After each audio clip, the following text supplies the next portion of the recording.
Assalamualaikum warahmatullahi wabarakatuh. Balik lagi dengan saya, Ina Helena Apriani, di channel yang akan selalu memberikan Anda update informasi ekonomi terkini, di mana lagi kalau bukan di ENR Project Review. Buat Anda yang baru melihat video dari channel ini, jangan lupa untuk menekan tombol subscribe serta tombol loncengnya ya. Tonton video ini sampai habis supaya Anda mendapatkan informasi yang menyeluruh. Tanpa berlama-lama, langsung saja kita ke videonya. Check this out.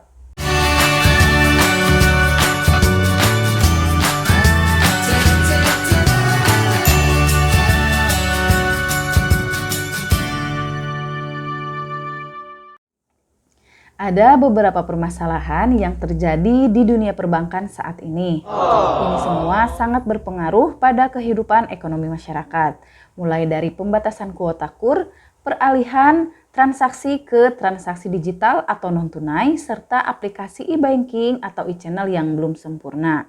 Kali ini kita akan membahas semua permasalahan tersebut dari sudut pandang umum dan sudut pandang kita ya teman-teman. Jika teman-teman mempunyai penilaian dan sudut pandang tersendiri, silahkan diskusikan di kolom komentar ya. Oke, yang pertama yaitu pembatasan penyaluran kredit KUR 2022. Saya yakin pembatasan penyaluran kredit KUR tidak hanya terjadi di Bank BRI. Mungkin ini terjadi di semua bank BUMN yang diberikan mandat untuk menyalurkan kredit murah tanpa agunan ini kepada nasabah UMKM Indonesia. Akhir-akhir ini, informasi yang saya terima, kredit KUR mulai dibatasi oleh pemerintah dan oleh bank itu sendiri. Mulai dari adanya limit akumulasi plafon yaitu 100 juta untuk pertama kali akad KUR di bawah tahun 2019 dan maksimal total 200 juta untuk nasabah yang pertama kali menerima KUR di atas tahun 2020. Selain itu, ada juga pembatasan kuota penyaluran KUR pada setiap individu matri. Semua itu ditentukan oleh tingkat penyaluran kuota triwulan sebelumnya serta kualitas kredit atau rasio kredit bermasalah mantri tersebut bulan sebelumnya. Apakah baik atau banyak kredit menunggak dan macet.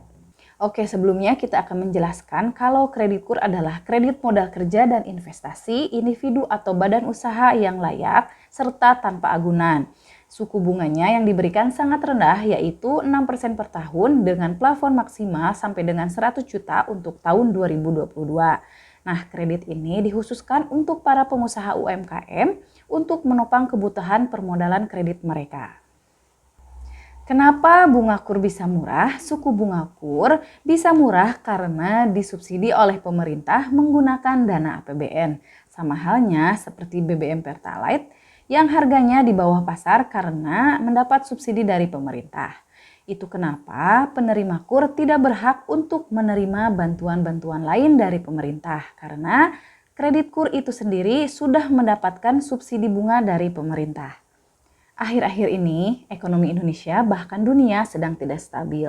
Sehingga pemerintahan kita mengambil langkah yaitu salah satunya membatasi pemberian subsidi mulai dari subsidi bahan bakar sampai pemberian subsidi bunga kredit KUR. Oleh karena itu, penyaluran KUR akhir tahun 2022 ini dibatasi.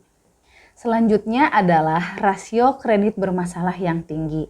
Adanya wabah COVID serta situasi ekonomi yang kurang baik menyebabkan banyak sekali UMKM yang terdampak sehingga menyebabkan rasio kredit bermasalah menjadi meningkat.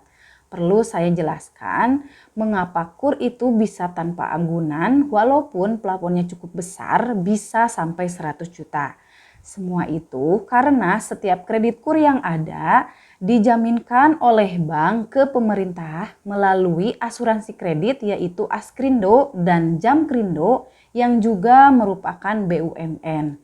Jadi gini ya, jika ada kredit KUR yang macet, maka 70% sisa hutang nasabah tersebut akan ditanggung oleh pemerintah melalui asuransi kredit dan lembaga penjamin kredit tadi. Dan 30%-nya merupakan beban dari bank penyalur tersebut. Usaha UMKM menurut saya usaha yang rentan kolaps jika terjadi sedikit saja permasalahan yang berdampak luas, seperti COVID atau kenaikan harga BBM yang menyebabkan penurunan omset bahkan pailit. Nah, banyaknya kredit yang bermasalah ini akan menyebabkan klaim pada Askrindo dan Jamkrindo juga bertambah banyak yang notabene akan sangat membebankan terhadap APBN negara. Kesimpulannya gini, kredit KUR itu sangat membebankan negara. Sudah bunganya disubsidi oleh pemerintah, tanpa agunan, prosesnya mudah, tetapi rasio kredit macetnya masih besar sehingga membuat beban negara semakin membengkak. Karena setiap kredit KUR yang macet, 70%-nya ditanggung oleh negara. Nah, makanya kredit KUR itu perlu dibatasi atau diperketat penyalurannya. Tapi berbeda sekali dengan anggota DPR saat RDP dengan direktur-direktur BUMN pada saat membahas KUR. Beliau komplain mengenai penyaluran KUR di mana masih ada oknum petugas bank yang meminta agunan pada saat penyaluran KUR atau pengajuan KUR.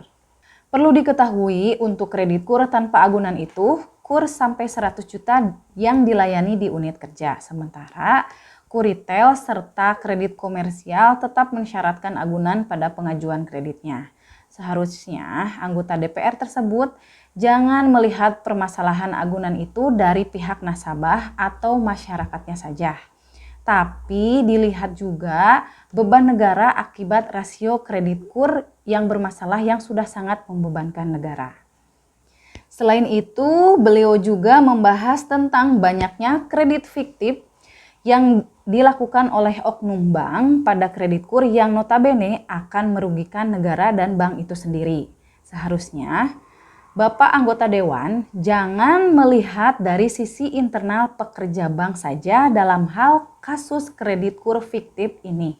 Karena banyak di luar sana oknum nasabah-nasabah KUR yang juga melakukan fraud, mulai dari penggunaan kredit yang tidak sesuai, memalsukan dokumen, serta penggunaan kredit oleh pihak lain. Karena tidak main-main, bukan saja hukuman pemecatan, jika ada penyalahgunaan terhadap kredit KUR bisa saja dipidana dan dilaporkan ke polisi karena adanya unsur penyalahgunaan uang negara. Jadi menurut saya penyaluran kredit KUR ini perlu dibatasi dan diperketat penyalurannya agar tepat sasaran dan meminimalisir kerugian yang timbul dari kredit KUR yang bermasalah tersebut. Oke, mungkin itu saja video kita kali ini. Semoga bermanfaat ya guys. Nah, setelah kalian tonton video ini sampai habis, jika masih ada yang mau ditanyakan, silahkan tulis di kolom komentar.